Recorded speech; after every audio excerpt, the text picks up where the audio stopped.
How's it going here? And if you're watching this video, then you probably know all about the Vivo X200 Pro and the Pixel 9 Pro XL. But if not, I've done a bunch of camera comparison videos using these two phones against other phones.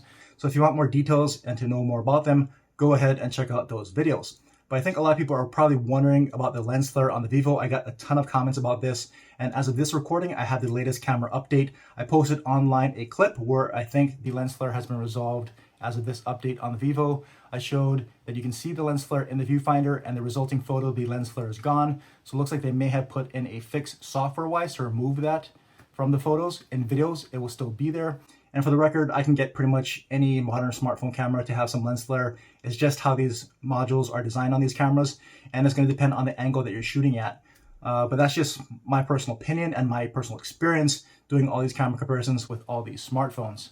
And so that being said, like I always do, I took a bunch of photos and videos in both good and low light conditions to help you decide which of these two smartphone cameras are best for your smartphone camera needs. So go ahead and take a look at all the photos and videos and let me know what you think.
So here's a rear video test of the Vivo X200 Pro and Pixel 9 Pro XL.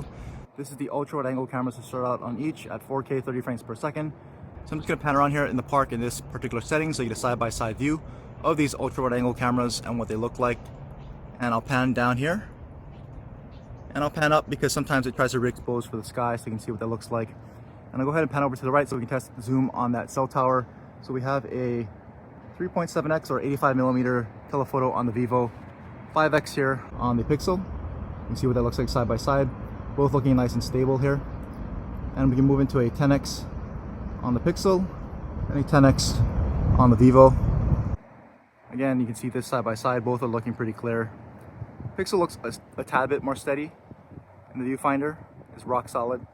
And if I go to 20x here on the Pixel and a similar 20x here on the Vivo, we can see what that looks like side by side as well. Both looking very clear. And I'll back this out on the Pixel to the main lens, similarly on the Vivo, and then we'll test autofocus on the post. So focus is up and away to focus up, and it's going to be tough with this in the shade, but let me know what you see. And let's go ahead and walk down the stairs to test the stabilization here, so you get a side-by-side view of that as we walk through the path. And I'll just jog to try to stress out that stabilization. So there you go, a quick 4K video test on the rear cameras on the Vivo X200 Pro and Pixel 9 Pro XL. Alright, so here's another rear video test of the Vivo X200 Pro and Pixel 9 Pro XL. This is the blur on the Pixel and the portrait video on the Vivo. So this is the artificial background blur that you're seeing right now. And I'm outdoors where this effect has the best chance of looking as good as possible because there's a lot of light which this effect requires. And so if I go ahead and point this way, you can see what it does with the sun shining directly on my face right now, which should be exposing pretty well because of all that light. If I turn all the way around, you can see what it does with the sun shining directly into those cameras.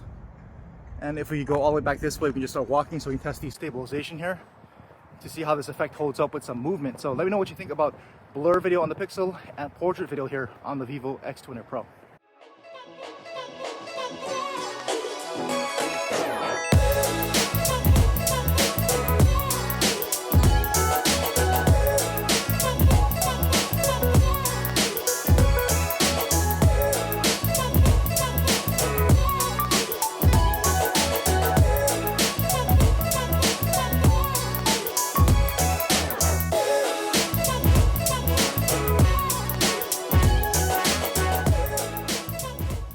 Hi everyone, so here's some front-facing video from the Vivo X200 Pro and Pixel 9 Pro XL.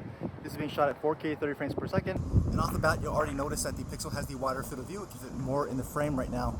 And so I'm outdoors in some afternoon sunlight, so you can see what the sun's doing coming off my right, shining on my face. And if I actually go this way, you can see what it looks like pointing directly in front of me. And if I go all the way around, you can see how these cameras perform with the sun shining directly into the cameras. And so I'll just go ahead and start walking this way so we can test the stabilization, so I can get a look at that side by side here. So let me know what you think about the footage from the front-facing cameras on the Vivo X200 Pro and the Pixel 9 Pro XL.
So here's a low-light video test of the rear-facing cameras on the Vivo X200 Pro and Pixel 9 Pro XL. This is the ultra-wide-angle cameras to start on each at 4K 30 frames per second. And off the bat, you'll notice that the Pixel has the wider field of view. You can fit more in the frame right now. And so I'm just panning around so you get a side-by-side view of these ultra-wide-angle cameras. And so let's go ahead and move into the main cameras on the Pixel and then on the Vivo. So usually when I go into the main camera, you'll notice that the things brighten up right there. You can see more of the trees against that skyline. And you can see that really bright light there. And because of that, if you notice when I pan around, that before there's lens flare from both of these, and you can see a little bit more from Vivo. But to me, lens flare pretty much will happen at different angles for different phones because of these camera modules. But since a lot of people were asking, it is still present there. At least you can see right there at night in the video and even in day. But for photos, it looks like it's been fixed. At least it'll flare out and they'll fix the photo through processing. But for video, it's gonna stay here. And it's not a big deal to me, but for some, it might be a big deal. And we'll also see how these cameras perform now that we're away from the bright lights, a little bit darker here on the path. And you can see again, shining directly into that bright light around the corner again. So see how they handle that transition from bright to dark to bright again. And so we'll pull up here and we'll pan up into the sky. And because of that bright light, you're going to see some lens flare. You can see them both flaring that out right now. And that's going to happen with some really bright light into these camera modules. And so we'll pan around here so you can see how it handles this particular light. So down this alleyway, you get the really bright light off your right, and you get some of this light off the building here. So let me know what you think about this 4K footage here in some low light from the Vivo X200 Pro and Pixel 9 Pro XL.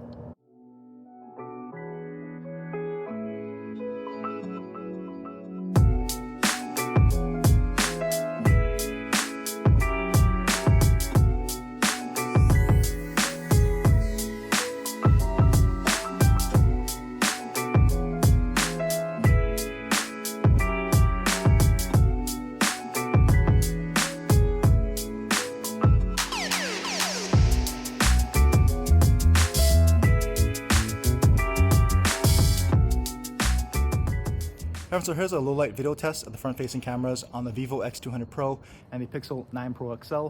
As you can see right off the bat, the Pixel has the wider field of view, so it's fitting more in the frame right now, although it's not really a tight fit on the Vivo, but you can move into a 1.4x here on the Pixel if you prefer a tighter framing.